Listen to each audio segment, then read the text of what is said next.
Okay, let's get rolling.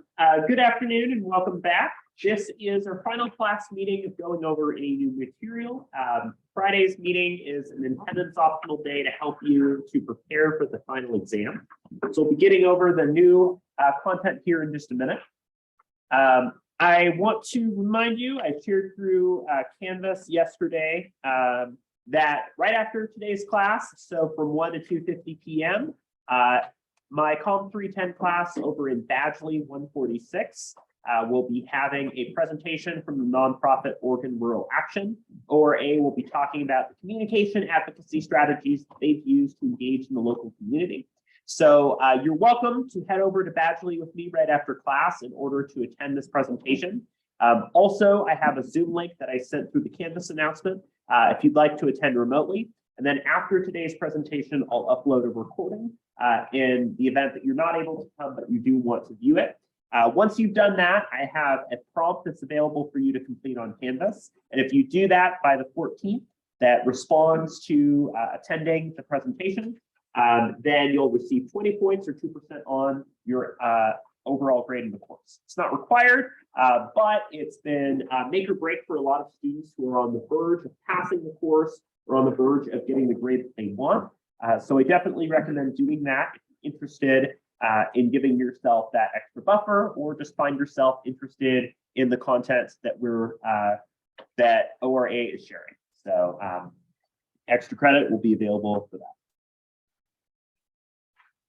So I'm going to start things a little bit differently and give you about 8 or 9 minutes.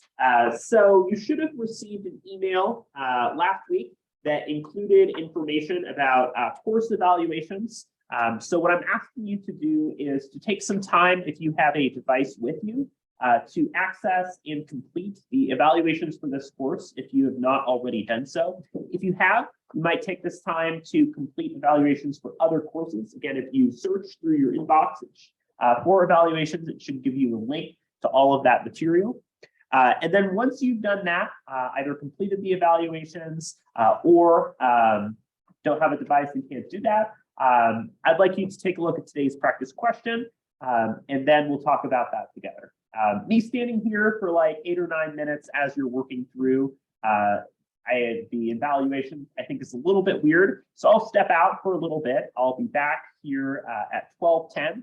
And after that point, we'll get into the new content and work from there. So please take that time to complete those evaluations and we'll come back. And I really appreciate you taking the time to do that. We look over those a lot. It's super helpful and informative in terms of understanding what's working for you, what's not, and ways to better support you going forward. I read those pretty thoroughly, so I appreciate you taking the time to do that. So I'll be back in just a little bit and we'll continue from there.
Want to speak?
Yeah, and then put the communications that pass. Thank you.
Real.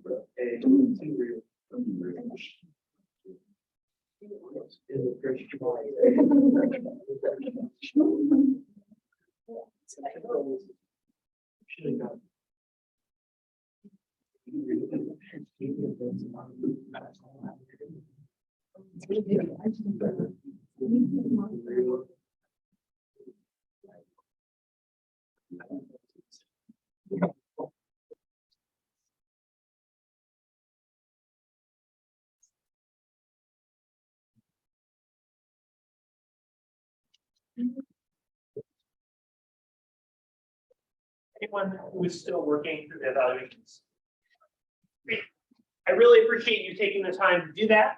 Again, it's super helpful for me. Thank you for your time. So let's talk about today's practice question.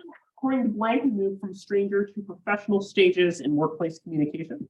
How many people say A, leader-manager exchange theory? How many people say B, situational leadership? C, workplace communication theory? D, articulation theory? Seems like a couple of people are unsure. So the best answer here is A, leader-member exchange theory. So under this theory, we used the example last class of somebody who is, just joining a radio station. They might start to first just be worried about keeping their job and doing the job. But as they start to work with the production team, sound design, and all of that, they start to become included and fully as a partner. So the way that as we get to know and create closer relationships with our coworkers, we become partners and full members of the group is best described by this theory. So that's just a good way to review from last class some of the ways that we understand workplace communication. Situational leadership looks at how, for instance, being a more director style or more coaching style might be different depending on the situation.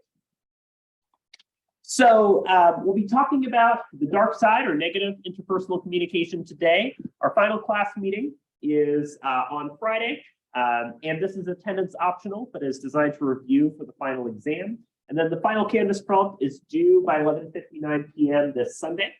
The final exam is between December 12th and 14th. So again, that Canvas 3-day window will open for you to take. And then all remaining assignments, including makeup assignments for many classes you might have missed, will be due on the 14th as well. So everything should be current, including the attendance records for those days. So I recommend looking back through that and just double checking and letting me know if you're spotting any errors or issues that I can discuss. So last class, we talked about interpersonal communication in the workplace, understanding how we engage in effective workplace communication. Today, we'll be looking at some of the negative patterns of communication and the strategies that we can use to improve our communication with things in mind. Before we get into our last few steps, any questions about the course, any questions about anything from last class or anything else? Great. So I think it's useful for us to start by trying to understand why we're ending on this note, right? And talking about the dark side, right? You might think about Star Wars, from the dark side, you get cookies, and the idea that there are times where our communication can be hurtful, destructive, and negative. And I think it's important for us to do that because we spend a lot of this term talking about what good communication looks like. How do I be a good communicator? How do I use effective communication to achieve my goals? And a lot of aspects of bad communication are things that we do often without even thinking about it. So the dark side of communication has negative outcomes. For instance, intentionally harming somebody else. One way that I like to think about this is thinking about the difference between intentionality and effect. A lot of times we might say, it wasn't my intention to hurt you through communication, but you nevertheless did. And one way of thinking about this is if you're walking down the hall and you bump into somebody, right, and you bonk them with your shoulder. Yeah, you didn't mean to hurt them. You didn't know where you were going and you just ran into them. But they're still hurt, right? They're still feeling that impact. So one of the challenges of effective communication is working to align our intentionality and our outcomes together. So understanding negative patterns of communication helps us to better advocate and support healthy communication. That is, understanding what's going wrong helps us to engage with communication better. And this also helps us to improve our own communication. One of the biggest ways that we engage in communication that might be harmful is this idea of a secret text. Oftentimes we live with uncertainty and perhaps fear about the status of our relationships. What does the other person think of me? How do they value me, right? Our self-esteem is oftentimes tethered to our relationships. So we'll use various tactics as a way of figuring out if our relationships are engaging in the ways that we want them to.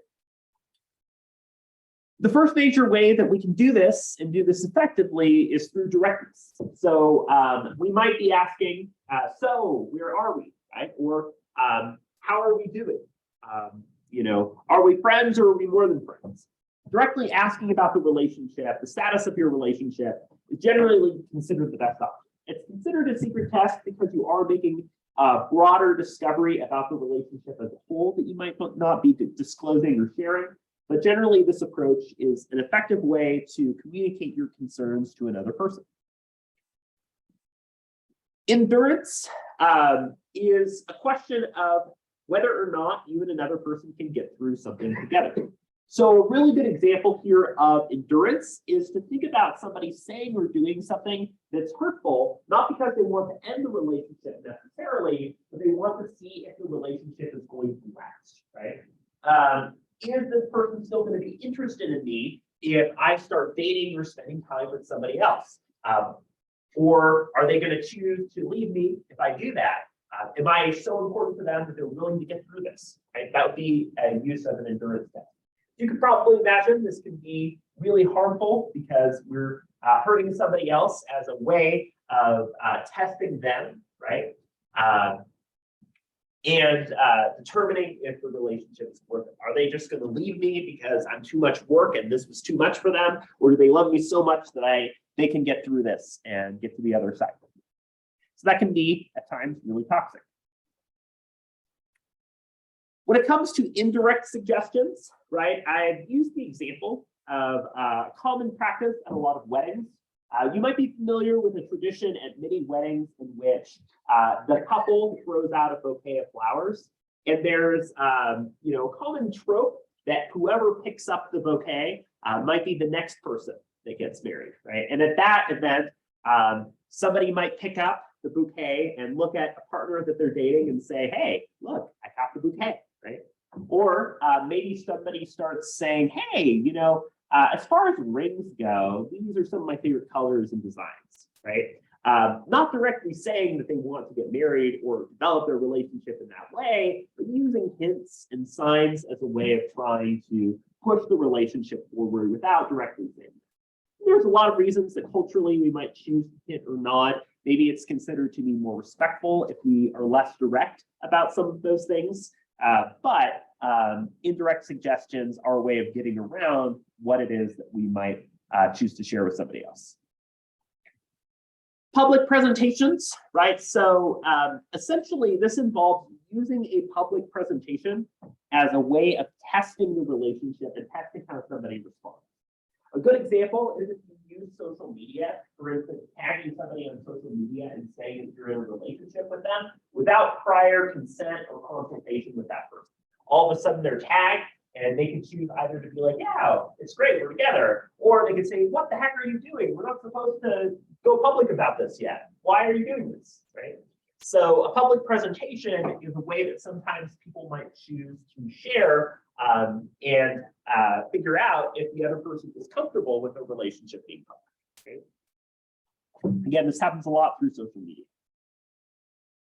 Separation. So rather than endurance throwing a specific wrench at a relationship to see if it'll last, separation is about taking time away and seeing if it'll last back. For example, maybe you feel frustrated because you're in a relationship with somebody and it feels like you're the person who does all the work. You text, you message, you reach out to them, and it doesn't seem like you're interested. Maybe you take a break and you ghost them for a while and you see, do they care enough to respond to me and initiate conversation with me? So using distance, including physical distance, and avoidance to see if the relationship lasts that separation, taking a break might be the use of that strategy too.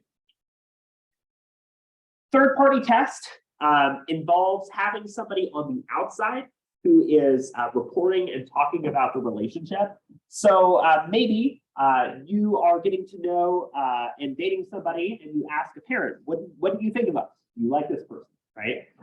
And without that person's knowledge, bringing that outsider perspective in to understand the relationship. The triangle test is essentially middle school, right? If you in middle or junior high school ever experienced a situation where somebody, you asked a friend, you had a crush on somebody and you asked a friend to ask the crush if they were into you, right? Using that degree of separation rather than talking directly. What have they said about me? Might involve manipulating a third person to find out information about the relationship, right? I need your help. I need you to speak in and observe this conversation, or I need you to ask them something for me because you don't feel that that person is being honest or upfront with you, or for whatever reason, you don't feel comfortable sharing information directly with them. So those are some ways that we can use secret tests to communicate. Another concern here is the use of apologies, right? So as you probably followed over the years through social media, a lot of elected leaders, celebrities, famous figures in our society have a whole range of apologies. A lot of them are not particularly great.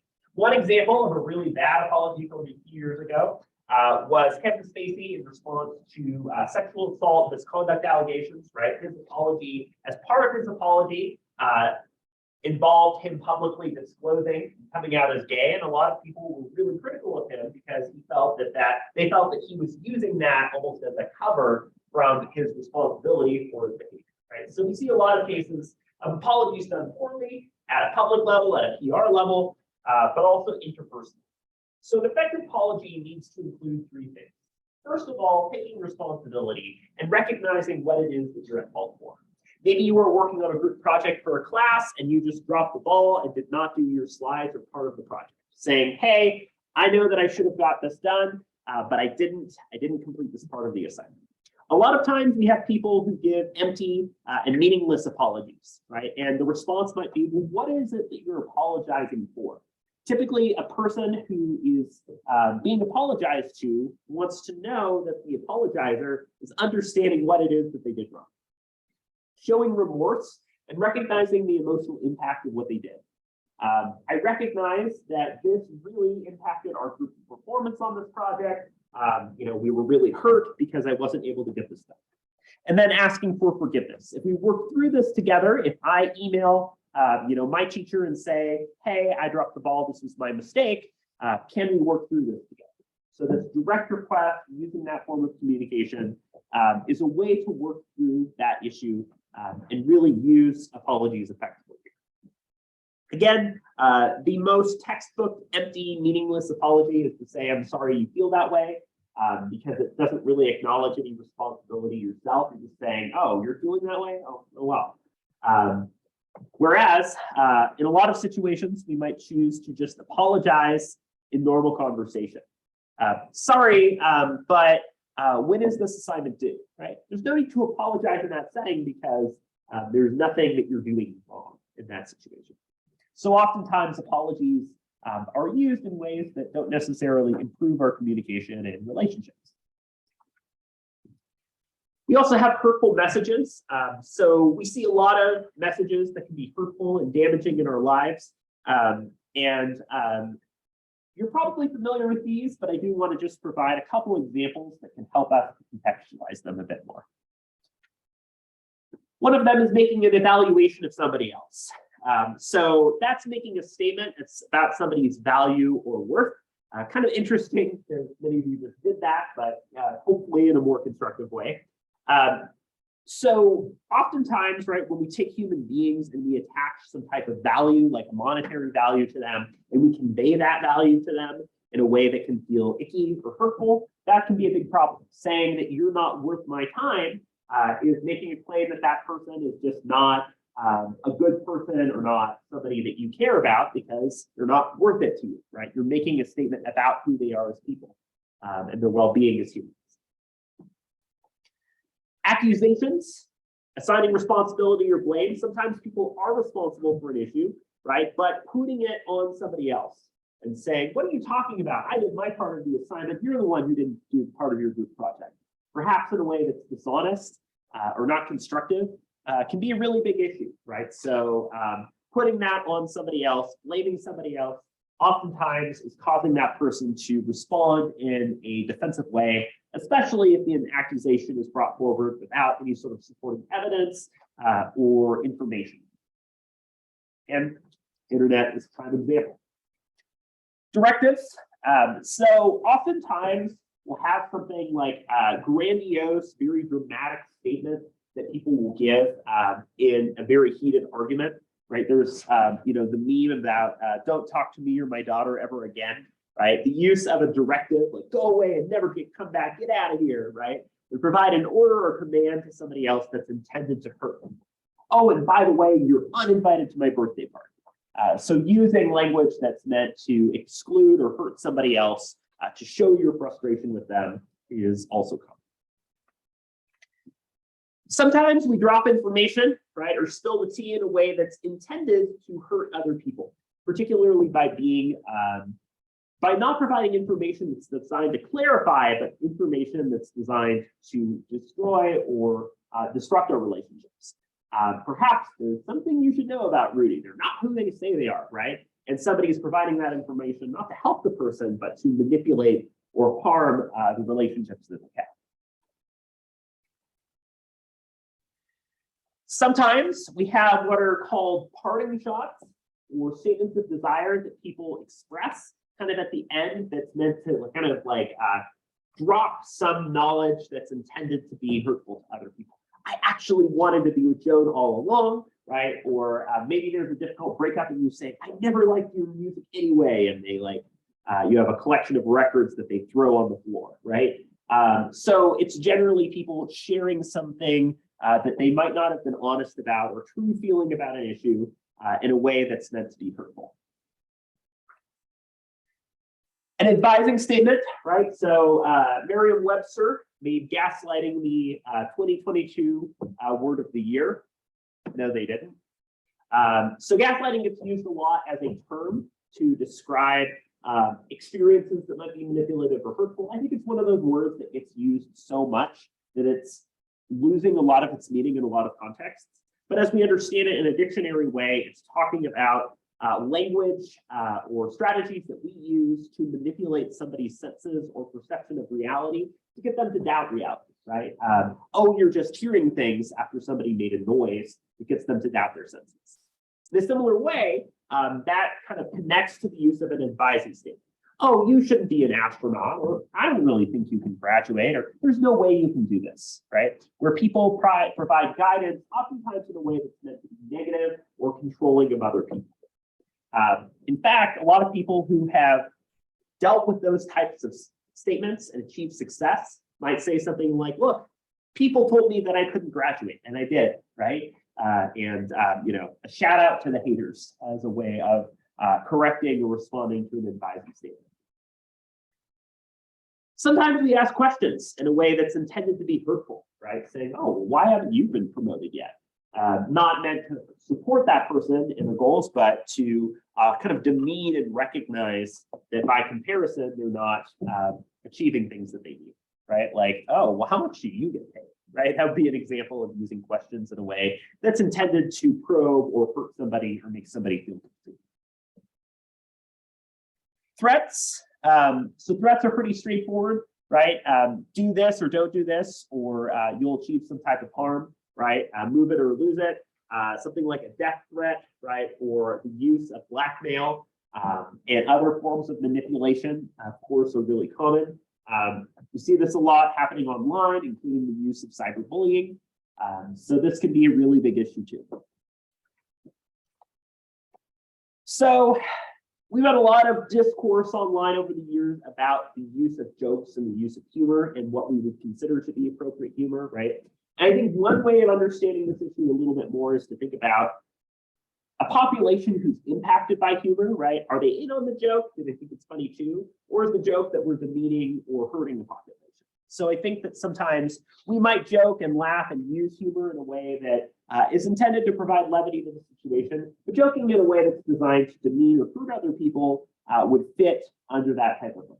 For example, when I was in 4th and 5th grade, I was called mop head because I had like a bowl haircut that did look pretty bad. You know, the way that people use name calling and teasing, it was not something I was in on at the time or felt supported about either. So, you know, using jokes and humor that can be hurtful to other people is something we got to be careful about. Is somebody enjoying or appreciating the humor that they're getting, right? That's the entire premise of that SpongeBob episode where he makes fun of Sandy and talks about squirrels being the worst, right? Where she thinks it's funny, but over time it starts to get into hurtful and bullying territory. Lies.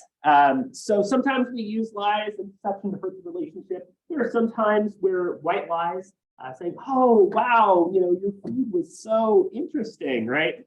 We sometimes use that in a way to maintain our relationships, but sometimes using deception in a way that adds up and can really hurt us can be a problem. For example, maybe you're with a friend and your friend starts acting or behaving in a way that's embarrassing to you, and you're saying, oh, I don't know who this person is, right? We might use that as a way of hurting our relationships. In terms of responding to hurtful messages, right, there are three main strategies that we might choose to use. One is an active verbal response in which we either attack somebody back, right, and perhaps we're insulting or yelling back at them, you're the worst, no, you're the worst, right?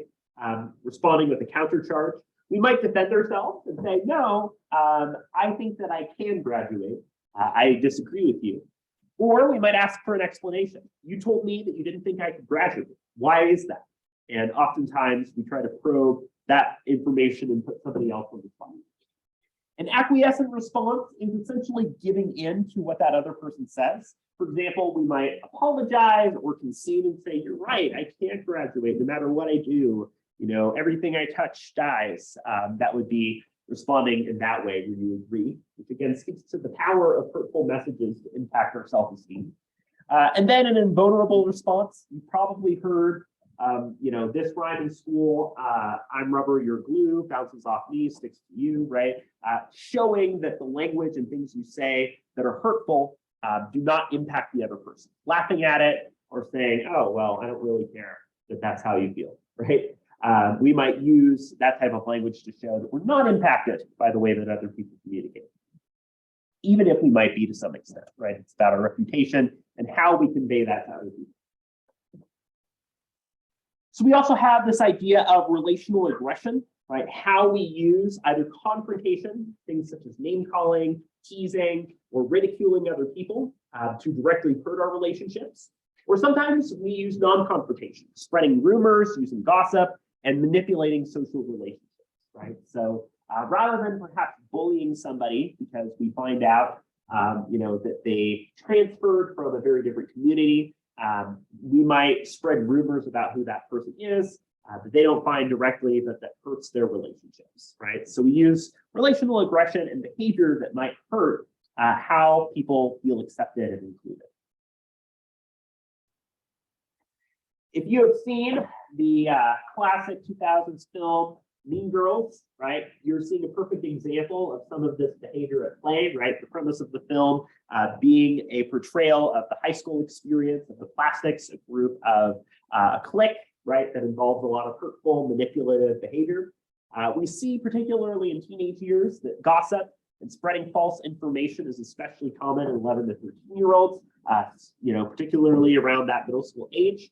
But as we move to college, there's generally a focus on other strategies such as venting or minimizing your role in a conflict, and at times, right, not fully taking this responsibility for a particular issue. Those are kind of the general changes that have been noticed with relational aggression. We also have the idea here of different types of verbal aggression. So an example that I would give you here is the example of I'm not a virus, right? So when COVID was really starting to spread, disproportionately Asian American and Pacific Islander individuals found themselves the target of attacks, saying on the basis of their race that they were carrying the virus or that they were a virus, right? And in a lot of cases, individuals who were born in the United States had literally no relationship at all to COVID and didn't have it, right? Were impacted. So that would be an example of using verbal aggression, attacking somebody's self-concept, using stereotypes and assumptions as a way to hurt other people. We see a lot of these that play out, and again, are pretty straightforward. We can attack somebody's character. An ad hominem, right, is a type of logical fallacy in which we attack another person rather than attacking the arguments or ideas that they present. So if somebody says a perspective that we disagree with, they say pineapples do go on pizza, and we say, no, you're stupid, you're the worst. That would be the use of a character attack. Competence attacks are things that we see a lot, especially a lot of my work is related to disability communication and the stereotypes that we have about people, for instance, people with disabilities or people dealing with mental health challenges that can be really hurtful to them, right? That those individuals continue to work and to do things and are told that they are not qualified or not good enough just because of those experiences in a way that would not be fair. We can attack somebody's background, again, their experience, including their race or ethnicity. As mentioned, we might attack their physical appearance. Making name calling or maledictions, right, is oftentimes a common refrain as well. Teasing, where we are using jokes and humor as a way of making fun of another person. Ridiculing or publicly shaming somebody. As mentioned, the use of threats and the use of swearing and emblems are also present. We might use that type of language at a person in a way that's designed to hurt that person, such as the use of very sexist or gendered language to refer to people.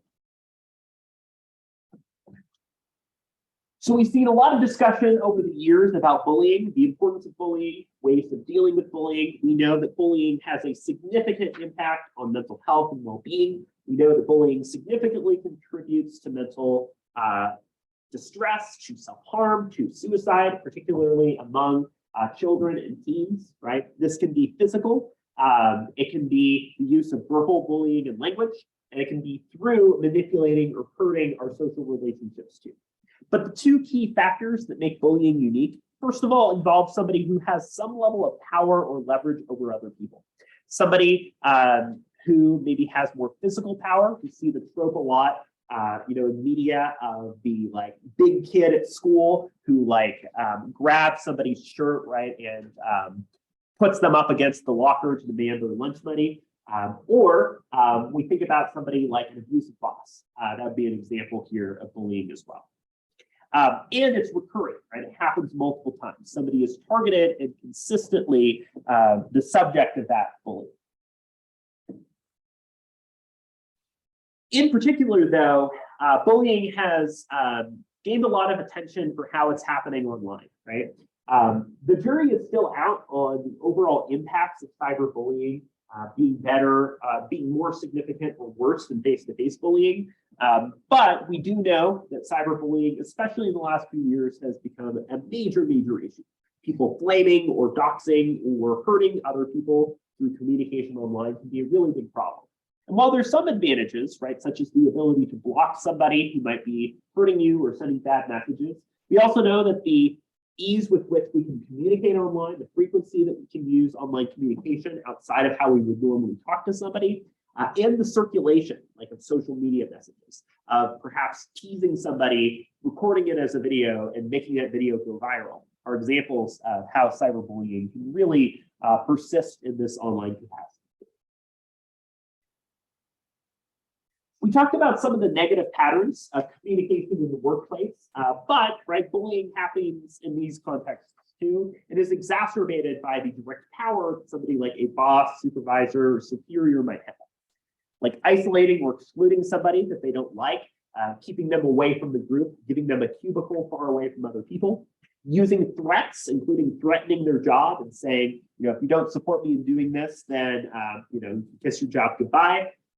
Including threats, damaging professional identity, right? If you leave this job, then nobody else is going to hire you. That might be an example.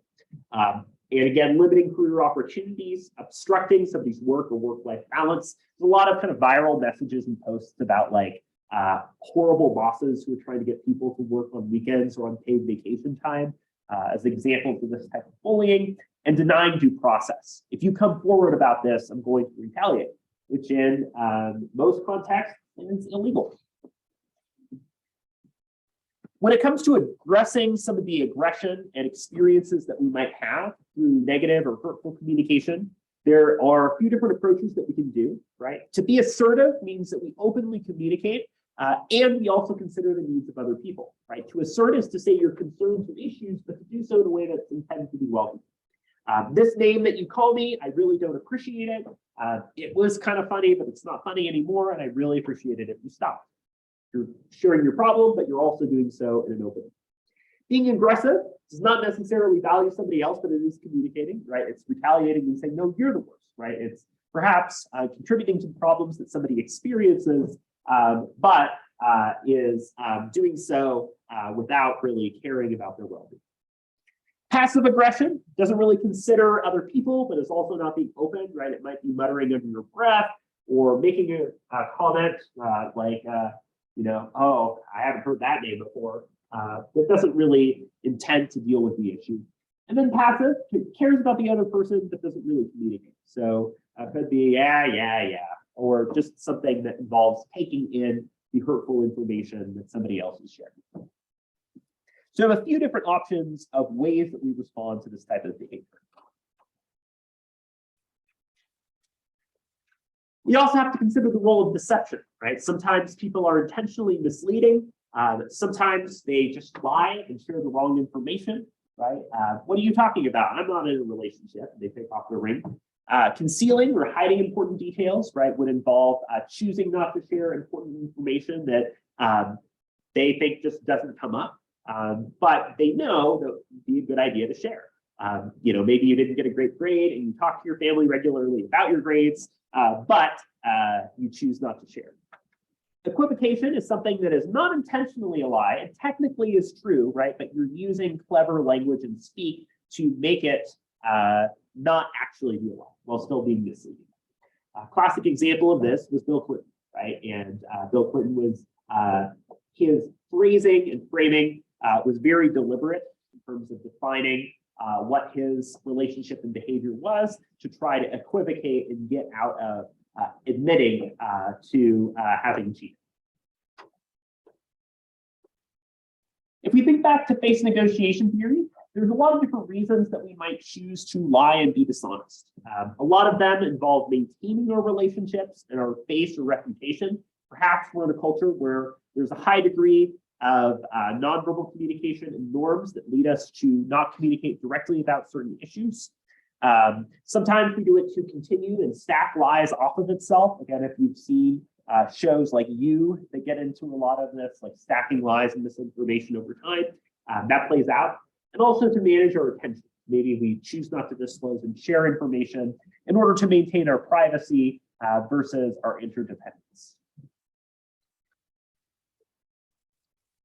Domestic violence, of course, is an incredibly major issue. Willful intimidation, assault, battery, or other abusive behaviors through power and impact an estimated 1 in 4 women, 1 in 10 men. EOU has a lot of resources to support individuals who are impacted by domestic violence, or if you yourself are impacted by domestic violence. We have a privileged campus advocate who's able to support you and a Title IX coordinator, so their information is available here. But domestic violence is incredibly significant, incredibly damaging and hurtful toward our relationships and worth putting into perspective as well. What we have been told in terms of addressing and dealing with domestic violence is that often this stems from the belief out of an aggressor that using power and violence can effectively resolve conflict. I can shut this down by hurting somebody. But one thing that's been found is that through education, right, through using an apology or reconciliation in the earlier stages of a relationship, somebody can learn alternatives to violence and different approaches that can be used effectively. Right, so kind of like defusing the bomb, solving the problem before it starts, and teaching behavior that discourages violence as a solution to problems is generally speaking the best approach. So in our remaining few minutes, what I'd like you to do is to take some time on your own to write or type, given the hurtful messages that we've talked about, which in your opinion has the potential to do the most harm, and of the different types of responses to hurtful messages, which do you feel might be the best way to respond to the hurtful message that you identified in the moment. So we'll give you a few minutes to think about this and to develop a response here. And we'll wrap up right after that. So use the restroom, you're back.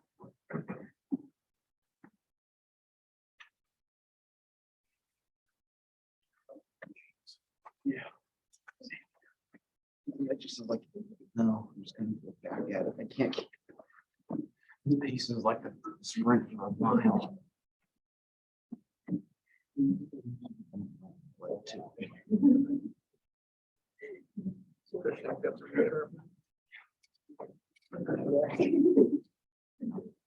I would use chemicals, but they break too easy. If I have to push it down, it's not like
A couple more minutes to continue working on this.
So as you're wrapping up, we have the opportunity today to talk about some of the challenges and negative pieces of communication, including the use of hurtful messages to communicate. Friday's class is an attendance optional review. Once you have completed, pass forward or emailed me your prompt for today, that's your ticket out and you're good to go. If you're planning to do the extra credits, you can join me as we go just across to Badgley. Otherwise, have a great rest of your afternoon and welcome to join for Friday's review. Please complete the evaluations by the end of the day today if you did not have the chance to do that in class.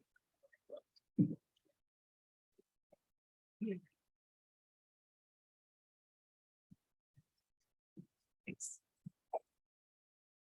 Whew. You.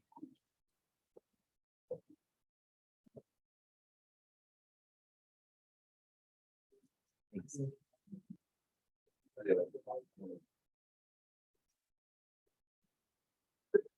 Perfect, showing up at last minute. Oh, you're just fine. You gotta show up 10 minutes late like I do every time.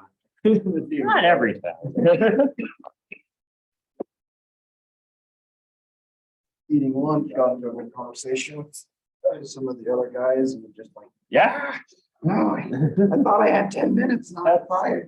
Oh, and that's challenging when you're like, you've got to cut off a good conversation.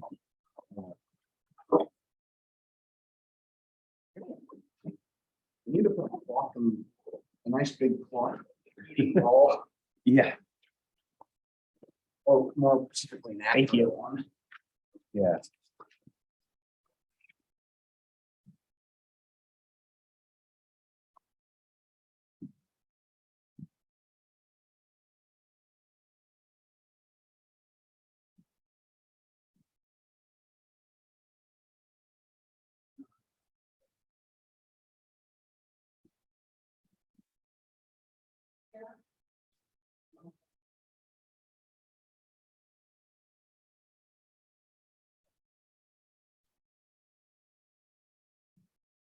The presentation is